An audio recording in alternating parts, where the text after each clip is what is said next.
नमस्कार विद्यार्थी मित्रांनो, क्रिएटिव्ह मॅथ्स मराठी या आपल्या लाडक्या युट्यूब चॅनलमध्ये तुमच्या सगळ्यांचं सहर्ष स्वागत आहे. इयत्ता 10वीची प्रथम सत्र परीक्षा सुरू झालेली आहे किंवा काही विद्यार्थ्यांची सुरू होईल.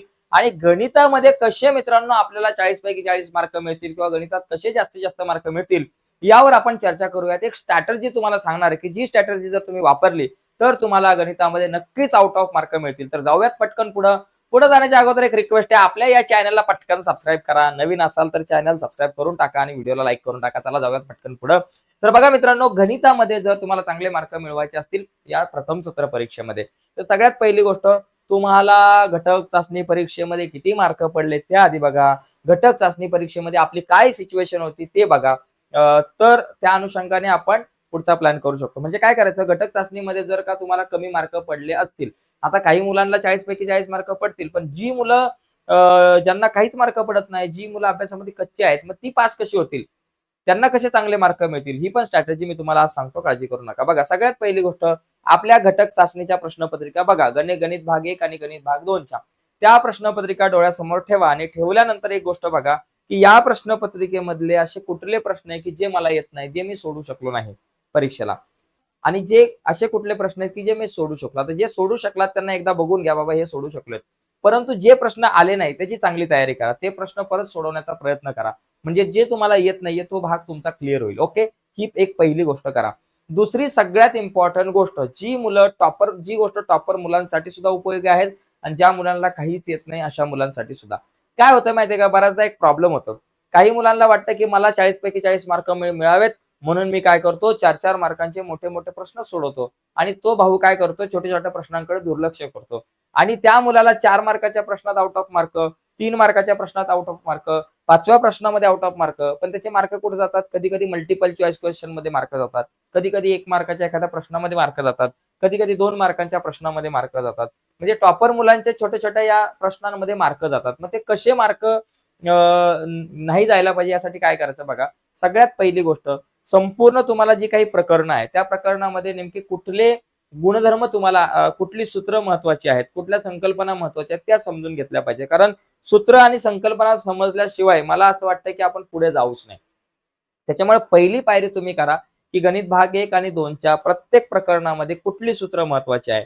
म्हणजे जसं गणित भाग 2चा विचार केला आणि पहिलं प्रकरण जर बघितलं तर पहिल्या प्रकरणामध्ये कुठली इम्पॉर्टंट सूत्र आहे, तर भूमितीमध्ये असं असतं, गणित भाग 2 मध्ये आकृतीवरून सूत्र तयार करायचे असतात.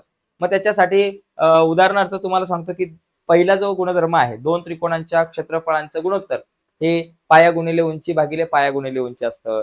त्याच्यानंतर गुणधर्म आहे, 2 त्रिकोणांचा पाया समान असेल तर क्षेत्रफळांचं गुणोत्तर उंचीच्या प्रमाणात येतं, उंची समान असेल तर पायांच्या प्रमाणात येतं. त्याचबरोबर जर का तुमच्याकडे अशा प्रकारची एखादी आकृती असेल भूमितीमध्ये, समजा तुमच्याकडे अशा प्रकारची आकृती असेल, उदाहरणार्थ सांगतोय, भूमितीमध्ये अशा प्रकारची आकृती आली तर मग सूत्र कसं तयार करायचं.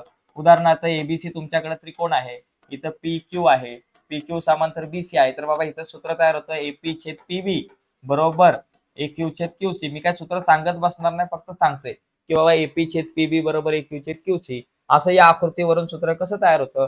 तर अशा प्रत्येक आकृत्यांवरून सूत्र कसं तयार होतात, प्रत्येक गुणधर्म संकल्पना नीट समजून घेतल्या पाहिजेत. ओके, आणि त्याच्यानंतरच आपण थोडंसं पुढे गेलं पाहिजे. ओके, गणित भाग 1 आणि 2च्या प्रत्येक प्रकरणामधली महत्वाची सूत्र, महत्वाच्या संकल्पना आपण आधी समजून घ्या, त्याच्यानंतर पुढे जा. त्याच्यानंतर पुढची पायरी काय आहे माहितीये का, गणितामध्ये जी सोडवलेली गणित आहेत, तुमच्या पुस्तकामध्ये सोडवलेली गणित आहेत ती नीट बघा, त्यांचं नीट ऑब्झर्वेशन करा. कारण बऱ्याचदा काय होतं माहितीये का, सोडवलेल्या गणितांमधली सुद्धा गणित आपल्याला येतात. ओके, त्याच्यानंतरची पायरी सराव संच जे आहेत तुमचे ते सोडवा आणि नंतर मग संकीर्ण प्रश्न सोडवा. आणि त्याच्यानंतर मग काही प्रश्नपत्रिका, गणित भाग 1 आणि गणित भाग 2च्या जुन्या काही प्रश्नपत्रिका, बोर्डाच्या प्रश्नपत्रिका भेटल्या तरी त्या सोडवण्याचा प्रयत्न करा, तरी त्या बोर्डाच्या प्रश्नपत्रिका बघा. त्या प्रश्नपत्रिकेमध्ये तुम्हाला आता जे काही धडे आहे त्याच्याशी रिलेटेड जे प्रश्न आले असतील त्या प्रश्नांवरती जरा थोडासा विचार करा, त्या प्रश्नांची उत्तरं सोडवण्याचा प्रयत्न करा. किंवा तुमच्या शाळेमधल्या काही जुन्या प्रश्नपत्रिका जर का तुमच्याकडे असतील, तुमच्या शाळेमधल्या जुन्या प्रश्नपत्रिका, तुमचे काही विद्यार्थी, काही मित्र 11वीला गेले असतील, 12वीला गेले असतील, त्यांच्याकडून जुन्या प्रश्नपत्रिका घ्या आणि त्या सोडवण्याचा प्रयत्न करा. ओके, आणखी सगळ्यात इम्पॉर्टंट गोष्ट मित्रांनो, तुम्हाला सांगतो की तुम्हाला जर आणखी चांगले मार्क मिळवायचे असतील तर तुमच्यासाठी एक स्पेशल गोष्ट आहे, ती म्हणजे आपलं एक ऍप आहे, त्या ऍपवरती मी एक कोर्स बनवलाय गणित भाग 1 आणि 2च्या इम्पॉर्टंट प्रश्नांचा.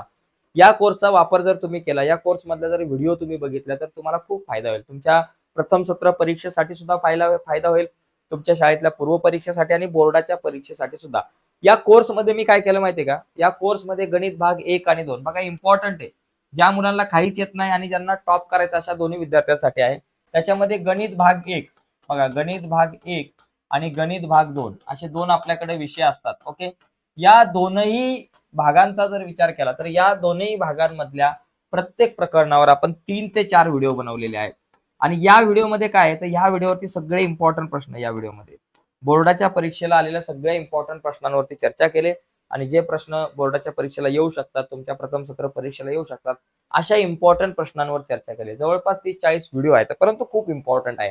तर त्याच्यामधल्या सध्या तुम्हाला जी प्रकरणं आहेत प्रथम सत्र परीक्षेला त्याच्या जरी व्हिडिओ बघितला तरी तुम्हाला आरामात चांगले मार्क मिळतील। जी विद्यार्थी नापास होण्याच्या मार्गावर आहे ते 101% पास होतील, कारण याच्यामध्ये सगळ्या सूत्रांवरती सुद्धा आपण चर्चा केली या कोर्समध्ये।